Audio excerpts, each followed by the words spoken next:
રાધે કૃષ્ણ મિત્રો, દિલને બેલેન્સમાં કેવી રીતે રાખવું જોઈએ? આપણા દિલને બેલેન્સમાં કેવી રીતે રાખવું જોઈએ? દિલ સહી સલામત ત્યારે જ રહી શકે જ્યારે દિલમાં રહેલો ભરોસો પૂર્ણ હોય, એટલે ભરોસાનું કોઈ નુકસાન થયું ના હોય, કોઈએ પણ તમારા ભરોસા સાથે રમત રમી ના હોય કે છેતરપિંડી કરી ના હોય. જો ભરોસો વ્યવસ્થિત રહેશે તો તમે તમારા દિલને બેલેન્સમાં રાખી શકો છો. તો પોતાના દિલને બેલેન્સમાં રાખવા માટે શું કરવું જોઈએ? એવું તો શું કરીએ કે જે પોતાનું દિલ આપણે બેલેન્સમાં રાખી શકીએ? તો એના વિશે વાત કરીએ. પોતાના દિલને સૌથી વધુ પ્રેમ કરવો જોઈએ. પોતાના દિલને બેલેન્સમાં રાખવા માટે પોતાના દિલને સૌથી વધુ પ્રેમ કરવો જોઈએ.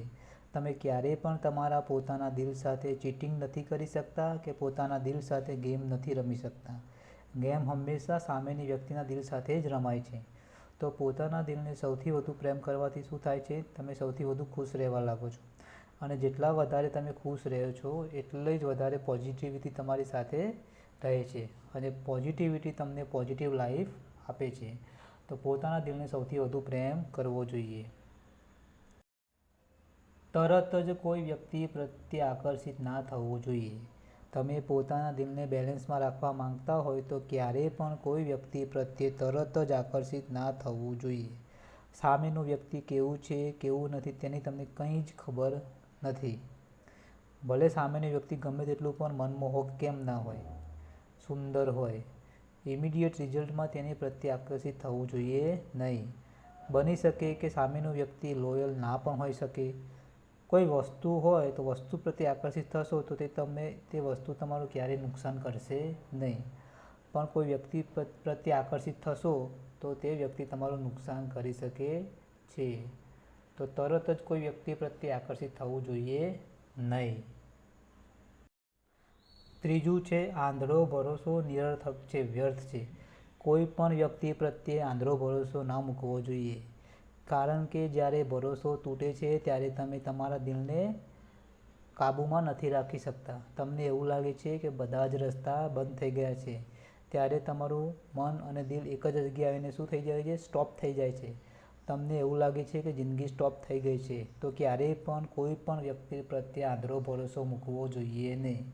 આંધળો ભરોસો હંમેશા તમારું નુકસાન જ કરતો હોય છે. તો કોઈ પણ વ્યક્તિ પ્રત્યે ક્યારેય પણ આંધળો ભરોસો મૂકવો જોઈએ નહીં.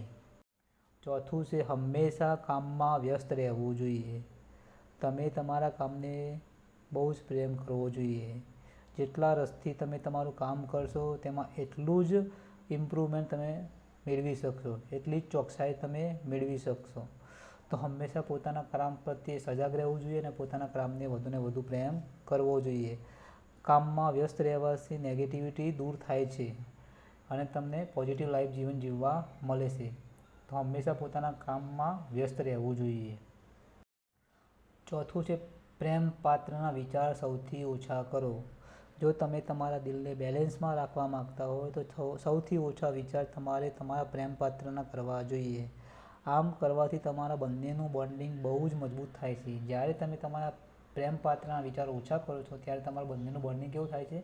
મજબૂત થાય છે. તમે કોઈ પણ કામમાં સારું રિઝલ્ટ મેળવી શકો છો અને તમારા રિલેશન બ્રેક થવાના ચાન્સ ઘટી જાય છે. કારણ કે પ્રેમ પાત્રના ઓછા વિચાર કરવાથી લવ ઇન્ક્રીઝ થાય છે. જેટલા વિચાર ઓછા તમે કરો છો તમારા પ્રેમ પાત્રના એટલો જ તમારો પ્રેમ શું થાય છે? ગાઢ થાય છે અને વધે છે અને તમે કામમાં પણ સારું કામ કરી શકો છો.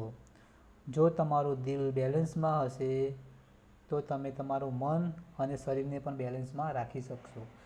તો દિલ બેલેન્સમાં હશે, જેટલું દિલ વધારે ખુશ હશે એટલું તમે તમારા મનને અને શરીરને સુંદર રાખી શકશો. તો મારો વિડીયો ગમ્યો હોય તો લાઈક કરો, શેર કરો અને મારી ચેનલને સબસ્ક્રાઈબ કરો. ભગવાન તમારું ભલું કરે મિત્રો.